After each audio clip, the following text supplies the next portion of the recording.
Hello, and welcome to the Argyle CIO Leadership Forum, transforming IT for the next normal. My name is Nick with Argyle, and it's great to have everyone joining us today. I have some important information to share with you, and then we'll turn the floor over to our esteemed opening keynote speaker. First, we would like to take a moment to thank today's sponsors, Espressive, Rimini Street, and Adobe. Our sponsors are committed to providing you with valuable content and a great overall experience. At any time during today's event, you can visit their virtual booths from the main agenda page, which include complimentary materials, information, and meet and greet opportunities. We also welcome you to stay socially connected during today's event. For those of you who are active tweeters, please use the hashtag Argyle Digital and follow us on social media at Argyle Exec Forum. Also, be sure to follow Argyle on LinkedIn for special announcements. I would like to take a moment to touch on our content neutrality policy, which we have curated based on the feedback we have received over the years from our members.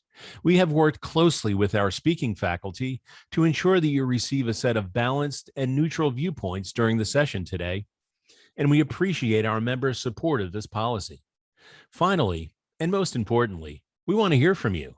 So during each session, we encourage you to submit your questions and comments in the Q&A box on your screen. Following each presentation, we have set aside time for our speakers to weigh in on your questions. Thank you again for joining us today. Now, let's get started. Without further ado, I would like to introduce Dr. Satyam Priyadarshi, First Chief Data Scientist, O&G, Energy Industry. We are excited to have Satyam for his opening keynote presentation titled Emerging CIO, a Changing Role for Challenging Times. Welcome, Doctor. Over to you. Thank you, Nick. I hope you can hear me. Thanks for the opportunity to speak, and I hope you let me know if you can't hear because I'm pretty remote, so sometimes the signal could be very weak. What I thought we should talk about, what is the role of CIO in this new emerging times or disruptive era, as I called it. I hope you are able to see my screen. I put a slightly shorter title on the slides called Emergence of CIO in Disruptive Era. So let's go for a few points. What's happening in the world? I think this was the abstract that was put out on the screen on the agenda page. So all of you know that it's all about change of technology and the culture change that is required. So these topics, how I have broken down in terms of this conversation here is like few things. One is the emergence of technology causes what I call strategic inflection points. And these are caused in our industry by not earlier. It was like, if you look at from industrial 1 to 3 kind of revolutions, then they were like single technologies that really make an inflection point in the history of industry. But we are in industry 4.0 and 5. These are created by a number of exponential technologies, but the advantage or disadvantage of this technology is that you can actually generate significant exponential value as well. And hence, how should we really proceed? So that's the theme of the talk. And let's see. Well, I'm here to speak because it's not about me. It's because a lot of people allow me to speak. And made me so that I can speak. Those include after my parents, my teachers, and my PhD advisor, then lots of co-workers over the years, and of course my family and friends and all of you, those who are listening. My background, in short, I am the PhD in quantum chemistry, quantum physics, whatever you want to call it, and many years as academic professor, then a technologist, then a business executive, and then last 10 years in the energy sector as the first chief data scientist, as well as the technology fellow. And just about 2 weeks back, I have decided to get into what I call the CEO coaching, CXO coaching for emerging technology. because I feel that there is a lot of what do you call the pace of technology evolution and maturity is faster than the pace at which these things are adopted in the businesses, and hence there is a significant amount of capital loss and operational loss, basically, since we are not able to tap it. So if you look at it in very simple terms, right, what is the pace of this technology that is being really seen by us in the last 15 years? One of the classic example, digital has been talked about for, depending on the industry, you can see in oil and gas for roughly about 20 plus years, or almost 30 years actually, when people talked about digital oil fields and others, or smart fields. When we look at healthcare industry, there has been significant amount of integration. People have been talking about personalized medicine for last 15 years. And we all know that how much of that personalized medicine really gets delivered to the patients. And we can look at other industries as well, like, if you look at the Netflix kind of the platforms, yes, they are able to provide some kind of personalization, but is that really what the consumers 100% want? So there's a lot of these technology evolutions which have taken place, matured, but effectiveness of them remains still a question. But at the same time, some industries have made significant value from it, and as I call that same value creation is needed literally for all industries, because we have actually moved from the conversation of digitalization all the way to digital disruption in some places, and in many of the places, whole of this digital term is so confusing, and people are using them either assuming that all these three terms mean the same thing, but they actually have a lot of different value proposition. So we need to really see where the maturity of the organization is. And in some sense, more large organizations, most of the digital kind of what you call activities still fall under CIO's organization. And hence, I think the role of CIO suddenly has to evolve from just being a chief information officer to something else, right? And if you look at it, why is that? Because I think CIOs have the influence pretty much how that can be done, right? So where I said, all these digital aspects are primarily within the CIO's domain, because that IT is certainly within the domain, but they have the influence, they can actually do that. And if they can focus on what I call just on the cost effectiveness, only then you can't have exponential value. So there is a paradigm shift in terms of thinking about how do I generate exponential value, right, while keep evolving the infrastructure and as well as increase the efficiency, and this certainly requires significant amount of empowering the organization.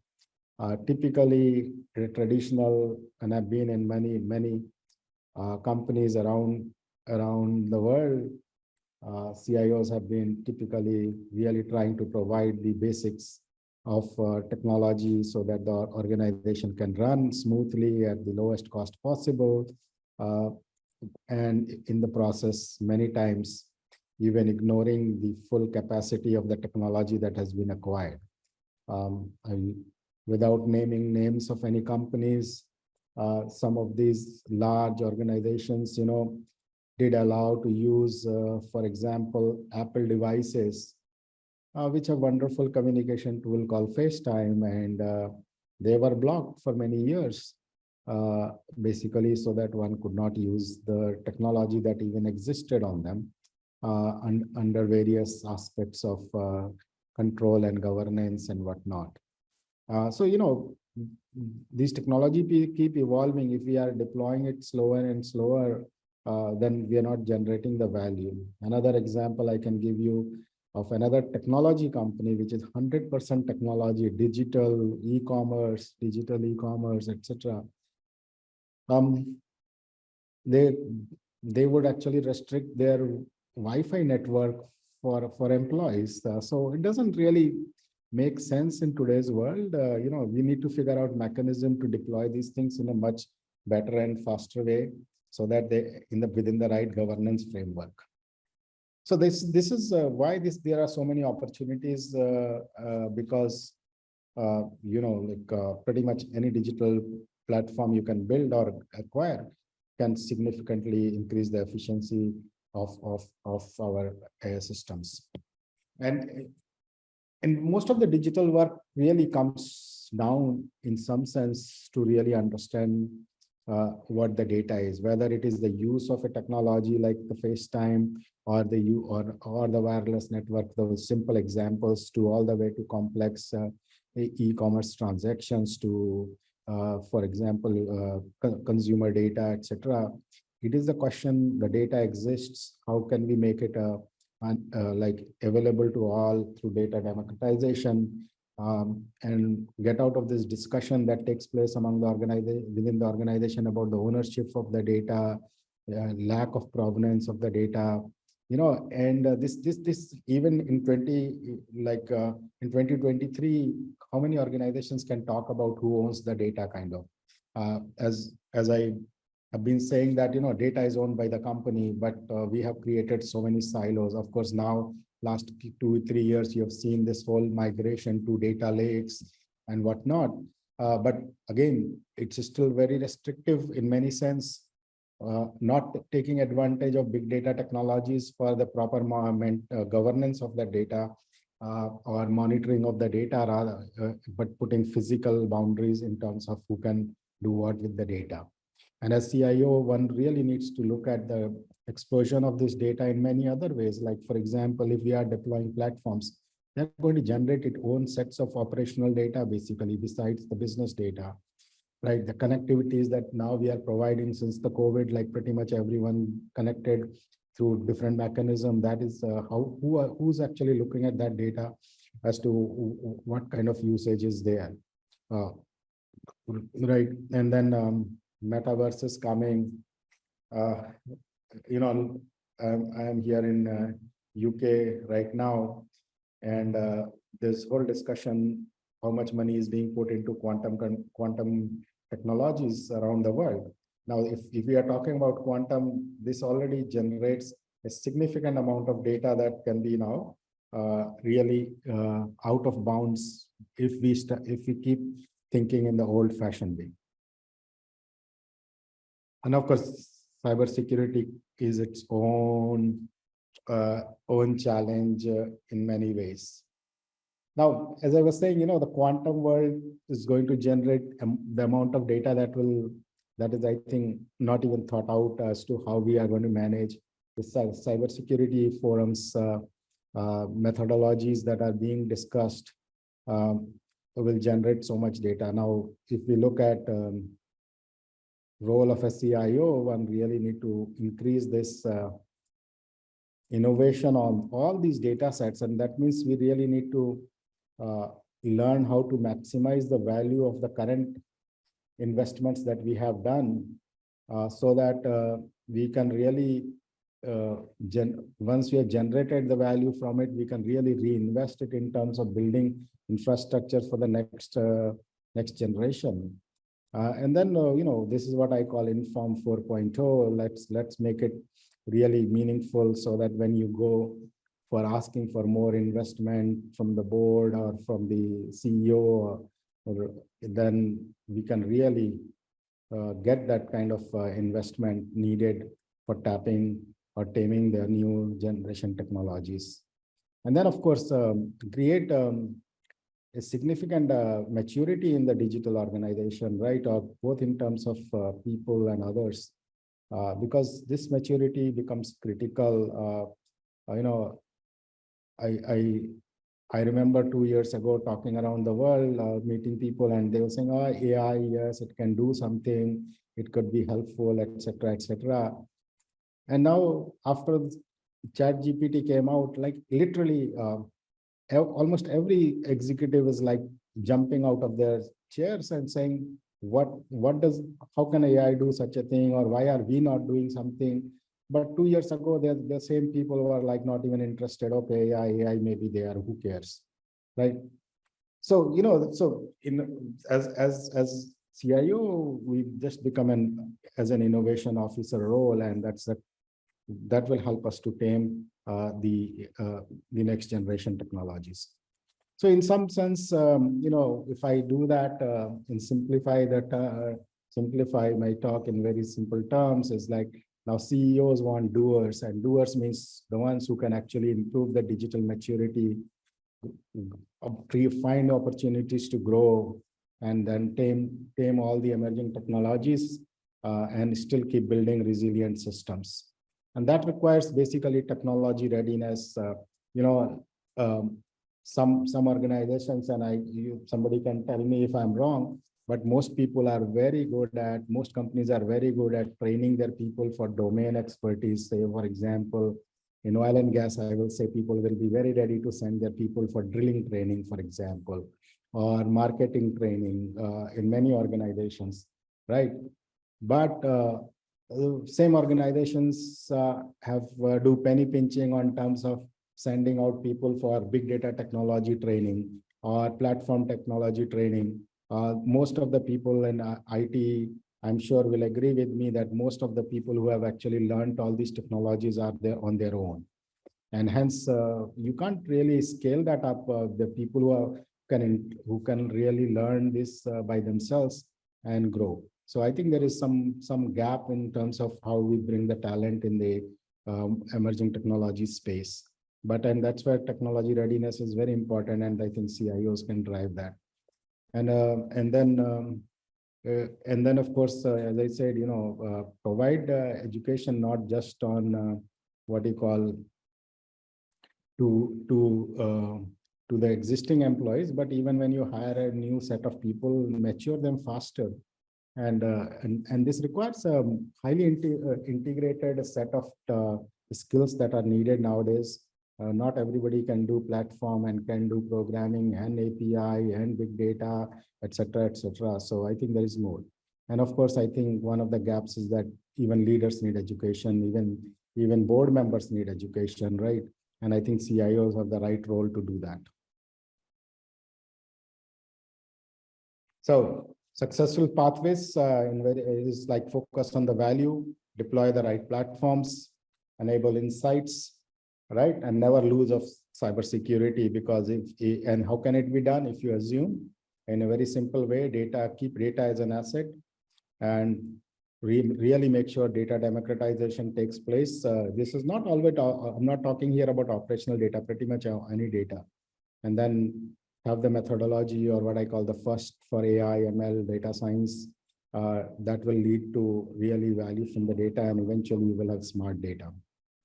And so it's time for to actually, it's time, I call it the CIO cat is here. That means combine the power of exponential technologies, accelerate the disruptive innovation, and transform the industry. And well, some of you have seen this picture if you've heard me before. These are from India. Human beings disrupted elephants. Elephants are now disrupting human life. So remember who you want to disrupt, or who will disrupt you. So that's what CIOs can avoid. All right, with that, I think that's the end of my talk. Happy to, there are some questions. I can take them myself, or Nick, you want to? Yeah, sure. Thank you, Doctor. Here's a question from the audience. With rising costs regarding talent, what are the best strategies to build a talent pool that doesn't get too costly? My experience, I've been in this industry for 20 plus years. I don't know if the cost of talent training or talent readiness is increasing. We are not, I think there's a lack of investment as far as I can see, in terms of, especially technology talent. Most of us have learned on our own, and I know that even in the data science teams that I have built, most of them have learned by their own. So I think this companies really need to figure out better way of doing it. And in this whole assumption that one can go to platforms, MOOC platforms, and provide them this access to the tech training, that is not the way to certainly grow talent. We know history of online education, or nowadays you can call MOOC education. Millions of people join, maybe hundreds of people probably use, and maybe 0.01% of people really complete those training. Everybody thinks that training is there, I can do it myself whenever I want, but that's not the way to grow the talent. There are only very small percentage. So I think a proper training through whatever vendor you are using, platform that are using, or the technologies you are using, I think training through those systems will be the more important one. Great. And here's another question. The cloud, data, and AI and hiring are my main focus, but operations are slow to allow adoption. What can a CIO do in this case? One of the important things that I learned in my practice of 20 plus years, turn everything into dollars and show them where the loss is. Show them, if you don't do this, this is what the company or the business is going to lose. If the other set of executives are willing to take that loss, so be it. If not, they need to support the CIO's organization. Right? It is a very simple formula, is to convert everything into dollars. And whatever the number come out, you say, okay, if you don't do it, we won't grow revenues by X%, or we are going to lose money on the customer service, and then they will learn. Great. Here's another question. Is outsourcing a talent pool for readiness a viable option? That's a debatable question, right? One is, in US, a lot of less discussion takes place in terms of corporate wisdom, right? It's all because most companies have a short-term vision of making the value, so to say, for the stakeholders. But are they all the right stakeholders? I don't know. But when you do outsourcing of talent for critical functions, that means you are also losing corporate wisdom when that talent goes away, because that outsourcer really cannot control those people to be in the same place, in the same project for a long time. So I think if the question is that you want to take advantage of corporate knowledge and corporate wisdom, that talent should be pretty much part of the organization, and the work that can be done where you don't lose your IP, so to say, those can be outsourced.